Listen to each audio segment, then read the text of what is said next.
Hello everyone, welcome back to Prashanti food recipes. నేను ప్రశాంతి. అందరు ఎలా ఉన్నారు? బాగున్నారు? ముందుగా మన ఛానల్ని ఫస్ట్ టైం చూస్తున్న వాళ్ళు మన ఛానల్ సబ్స్క్రైబ్ చేసుకొని అలాగే పక్కన ఉన్న బెల్ ఐకాన్ క్లిక్ చేసుకొని మన ఛానల్ ఏ రెసిపీ ప్రిపేర్ చేసినా మీకు ముందుగా నోటిఫికేషన్గా వస్తుంది.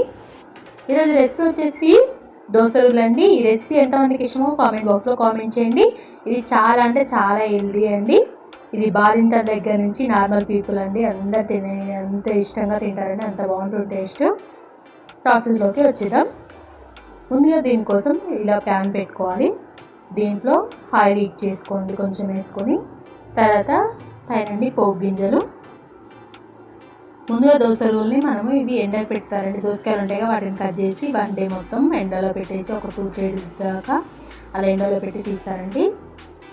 తర్వాత వీటిలో ఆయిల్ అనేది హీట్కి పోపు గింజలు వేసాక తర్వాత ఆనియన్స్, కరివేపాకు వేసుకోవాలి. అవి కొంచెం మగ్గేసరికల్లా దోశ రూలు ఇలా చిన్న చిన్నగా కట్ చేసుకొని ఉడికించుకొని పక్కన పెట్టుకోండి. ఇక్కడ దోశ రూలు అనేది మేము 6 months బిఫోర్ అనేవి ఎండలో పెట్టి అప్పుడప్పుడు మళ్ళీ ఎండలో పెట్టి తీసాము. ఇలా చేసిన దోశ రూలు అనేది చాలా అంటే చాలా బాగుంటుందండి టేస్ట్. తర్వాత ఇక్కడ వీడియోలు చూసినాక కొంచెం పసుపు, అల్లం పేస్ట్ వేసుకోవాలండి. అల్లం పేస్ట్, పసుపు పచ్చివాసన పోయేంత వరకు ఫ్రై చేసుకోవాలి. ఇక్కడ దోశ రూల్లో కావాలంటే మీరు ఒట్టి చేపలు, మామూలుగా ఏదైనా వంకాయలు అట్లాంటివి కూడా వేసుకొని ప్రిపేర్ చేస్తారండి. ఇవి ఎక్కువ బాలింతలకు ఎక్కువ పెడతారండి. టేస్ట్ అనేది సూపర్ ఉంటుంది.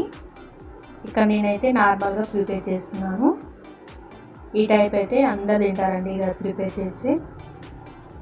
చూడండి, అల్లం పేస్ట్ అనేది కొంచెం పచ్చివాసన పోయినాక మన టేస్ట్ తగినంత కారం వేసుకోవాలి. నేను 2 tablespoons కారం వేసుకున్నాను. తర్వాత ఇందులోనే కొంచెం ధనియాల పొడి వేసుకొని ఫ్రై చేసుకోవాలండి. చూడండి, కొంచెం ఫ్రై అయిపోయింది. ఇప్పుడు ఇందులో మనం ముందుగా ఉడికించి పెట్టుకున్న దోశ రూలు యాడ్ చేసుకోవాలి. ఇలా యాడ్ చేశాక ఒక 5 minutes కుక్ చేసుకొచ్చారండి. ఆల్రెడీ మనం కుక్ చేసి పెట్టాం కదా, మనం కారం అనేది పచ్చివాసన పోయి దోశ రూల్లో కూడా మంచి కారం పట్టే విధంగా మగ్గించుకోవాలి. ఇలా ఒక 5 minutes క్యాప్ పెట్టి మగ్గించుకోండి.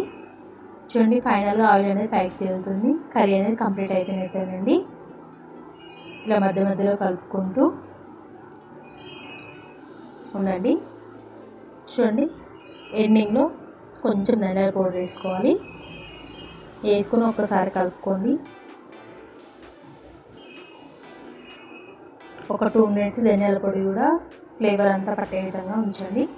ఎండింగ్లో కొంచెం కొత్తిమీరతో సర్వ్ చేసుకోండి. అంతే అండి, చాలా ఈజీ కదా. ఈ ప్రాసెస్ అనేది మీకు నచ్చినట్లయితే కామెంట్ బాక్స్లో కామెంట్ చేయండి. అలాగే మన ఛానల్ని తప్పకుండా లైక్ చేయండి ప్లీజ్.